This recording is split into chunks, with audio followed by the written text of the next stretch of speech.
Hi, நம்ம PO exam preparation பார்த்துட்ருக்கோம். இன்றைக்கி என்ன பார்க்க போகிறோம் அப்படின்னா, யூனிட் 4 ஜென்ரல் சயின்ஸ்லேருந்து தேர்டு டாபிக் பார்த்துட்ருக்கோம் இல்லையா, அதோட தொடர்ச்சி தான் பார்க்க போகிறோம். தேர்டு டாபிக்னு எடுத்துக்கிட்டோம்னா, இயந்திர ஆற்றல் அப்படின்னா என்ன அப்படிங்கிறத வந்து பார்த்துக்கிட்டு இருந்தோம். இயந்திர ஆற்றலோட 2 வகைகள் என்ன அப்படின்னு சொல்லி வந்து இப்போ பார்க்க போகிறோம். வாங்க பார்க்கலாம். இயக்க ஆற்றல்னா என்ன, நிலையாற்றல்னா என்னன்னு சொல்லி ஷார்ட்டாக கொடுத்துருக்கேன். நம்ம அடுத்து வந்து ரொம்ப டீப்பாக பார்க்கலாம் நெக்ஸ்ட் பேஜில் வந்துட்டு. இப்போ இயக்க ஆற்றல் அப்படின்னு எடுத்துக்கிட்டோம்னா, ஒரு பொருள் தனது இயக்கத்தினால் கொண்டுள்ள ஆற்றல் இயக்க ஆற்றல் எனப்படும் அப்படின்னு சொல்லி அழைக்கப்படுது. ஒரு பொருள் தனது இயக்கத்தினால் கொண்டுள்ள ஆற்றல் வந்து இயக்க ஆற்றல்னு சொல்லி அழைக்கப்படுது. நிலையாற்றல் அப்படின்னு எடுத்துக்கிட்டோம்னா, ஒரு பொருள் தனது நிலைப்பாட்டினில், இதை நோட் பண்ணிக்கோங்க, இது வந்து இயக்கத்தினால், இது வந்து நிலைப்பாட்டினால் கொண்டுள்ள ஆற்றல் நிலையாற்றல் என அழைக்கப்படுகிறது அப்படின்னு சொல்லி குறிப்பிடுறாங்க. ஆற்றலின் எஸ்ஐ அலகானது செய்யப்பட்ட வேலையின் அலகே ஆகும். அதாவது என்எம் அல்லது ஜூல் அப்படின்னு சொல்லி அழைக்கப்படுது. ஆற்றலின் மற்ற அலகுகளுக்கு சமமான எஸ்ஐ மதிப்புகள் வந்து சிலது கொடுத்துருக்குறாங்க. இது வெரி வெரி இம்பார்ட்டன்ட், நோட் பண்ணிக்கோங்க. இந்த சைடு வந்து அலகும், இந்த சைடு வந்து இணையான ஜூல் மதிப்புகள் வந்து வழங்கப்பட்டிருக்கு. பார்க்கலாம். ஃபஸ்ட்டு ஒரு எர்க் அப்படின்னு பார்த்தோம்னா சிஜிஎஸ் அலகு முறையில் வந்துட்டு அதுக்கு இணையான ஜூல் மதிப்பு அப்படின்னு பார்த்தோம்னா 10⁻⁻7J அப்படின்னு சொல்லி கொடுத்துருக்காங்க.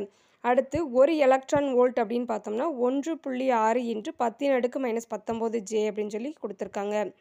அடுத்து ஒரு கலோரி அப்படின்னு பார்த்தோம்னா அதோட மதிப்பு அப்படின்னு பார்த்தோம்னா 4.186J அப்படின்னு சொல்லி கொடுத்துருக்காங்க.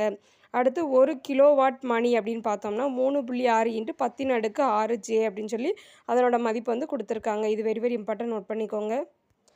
இதுக்கு முன்னாடி வந்துட்டு இயக்க ஆற்றல்னா என்ன, நிலையாற்றல்னா என்னன்னு சொல்லிட்டு ஷார்ட்டாக ஒரு 2 லைனில் பார்த்துருந்தோம்.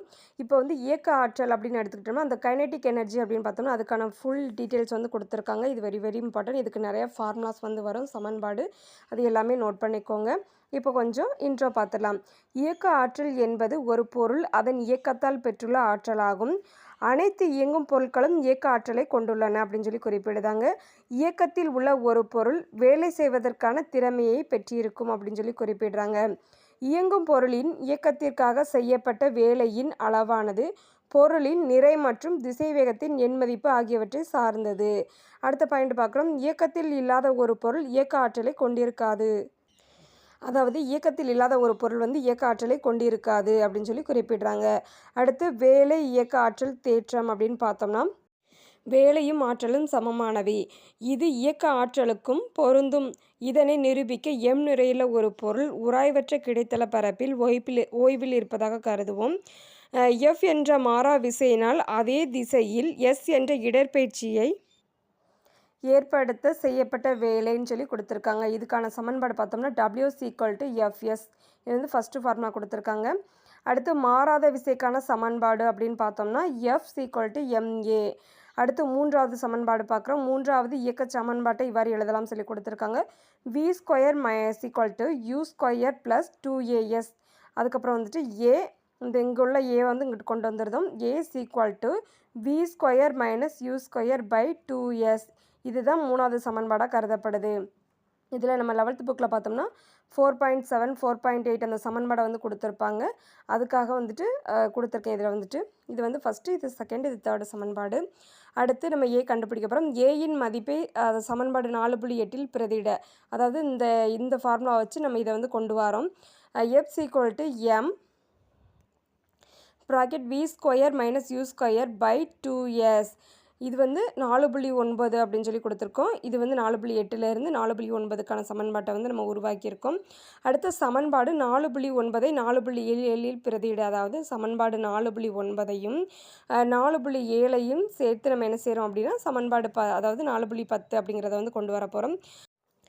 W=m V² / 2s × s -m U² / 2s × s. இந்த சமன்பாட்டிலேருந்து நம்ம ஷார்ட் பண்ணுறோம். W=1/2 mv² - 1/2 mu² அப்படிங்கிறத வந்து கொண்டு வரோம். இது வந்து 4.10 அப்படின்னு சொல்லி குறிப்பிடுறோம் இந்த சமன்பாடு வந்துட்டு. அடுத்து இயக்க ஆற்றலுக்கான கோவை அப்படிங்கிறத வந்து பார்க்குறோம். மேற்கண்ட சமன்பாட்டில் 1/2 mv² அப்படிங்கிறத பார்த்தோம்னா v என்ற திசை வேகத்தில் இயங்கும் நிறையுள்ள பொருளின் இயக்க ஆற்றலை குறிக்கும் அப்படிங்கிறத வந்து குறிப்பிடுறாங்க. v அப்படிங்கிற திசை வேகத்தில் இயங்கும் m நிறையுள்ள பொருட்களின் இயக்க ஆற்றலை வந்து குறிக்கும். இதுக்கான சமன்பாடு பார்த்தோம்னா இது வந்து சமன்பாடு 5, இது வந்து சமன்பாடு 4.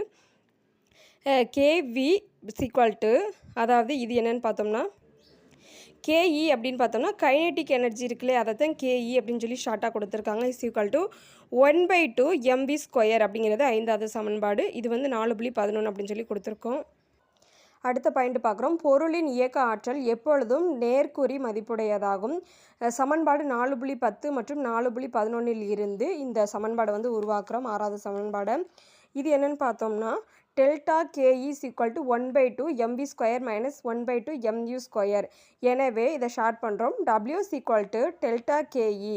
இது வந்து 6வது சமன்பாடு நோட் பண்ணிக்கோங்க, இது முக்கியமானது.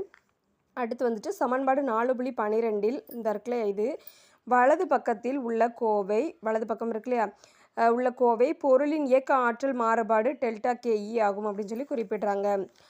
அடுத்த பாயிண்ட் பார்க்குறோம். பொருளின் மீது விசையினால் செய்யப்பட்ட வேலை பொருளின் இயக்க ஆற்றலை மாற்றுகிறது என்பதை இது குறிக்கிறது.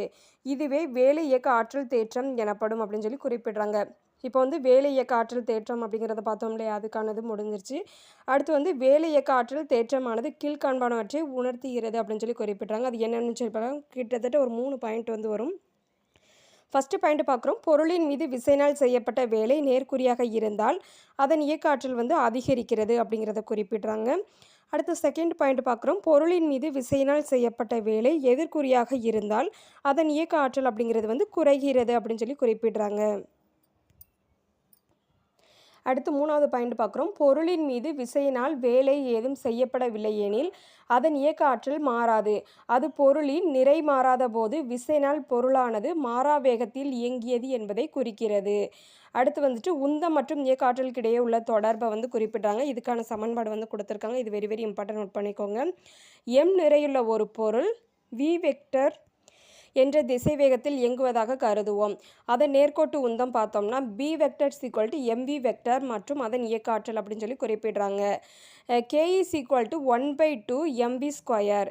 அடுத்து k is equal to 1/2 mv square equal to 1/2 m bracket v vector dot v vector.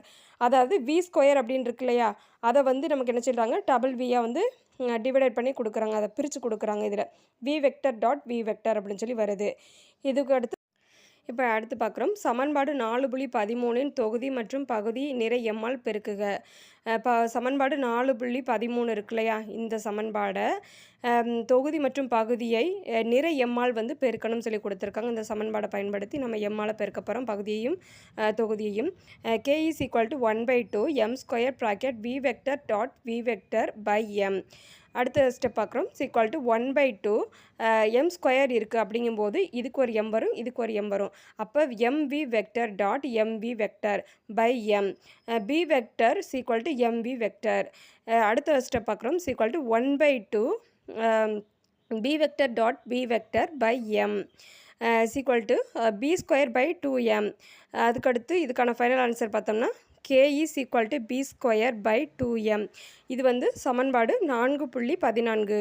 Note பண்ணிக்கோங்க. ஸ்டெப் பை ஸ்டெப்பை வந்து அப்படியே கொடுத்துருக்கு. இதை நோட் பண்ணி நீங்கள் செஞ்சு பார்த்துக்கோங்க. அடுத்த ஸ்டெப் பார்க்க போகிறோம். இங்கு மாடுலஸ் ஆஃப் b வெக்டர் என்பது உந்தத்தின் எண் மதிப்பாகும்.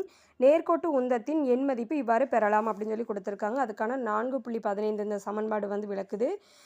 Modulus of b vector equal to b equal to √2m into ke அப்படிங்கிறத வந்து இந்த சமன்பாடு கொடுத்துருக்காங்க. அடுத்த பாயிண்ட் பார்க்குறோம். இயக்க ஆற்றல் மற்றும் நிறை கொடுக்கப்பட்டால் உந்தத்தின் எண் மதிப்பை மட்டுமே கணக்கிட இயலும், ஆனால் உந்தத்தின் திசையை கணக்கிட இயலாது அப்படிங்கிறதுமே கொடுத்துருக்குறாங்க என்பதை அறியவும். ஏனென்றால் இயக்க ஆற்றல் மற்றும் நிறை ஆகியவை ஸ்கேலர் அளவுகளாகும். இதை நோட் பண்ணிக்கோங்க, வெரி வெரி இம்பார்ட்டன்ட். இயக்க ஆற்றல் மற்றும் நிறை ஆகியவை வந்துட்டு ஸ்கேலர் அளவுகளாக வந்து கணக்கிடப்படுது. இப்போ வந்து நம்ம இயக்க ஆற்றல் அப்படிங்கிறதுக்கான முக்கியமான பாயிண்ட்ஸ் எல்லாமே பார்த்துருக்கோம். அடுத்து வந்து நிலை ஆற்றல் அப்படின்னா என்னன்னு சொல்லி பார்க்கலாம். நம்மளோட வீடியோ உங்களுக்கு யூஸ்ஃபுல்லாக இருந்துச்சுன்னா ஒரு லைக் கொடுத்துருங்க.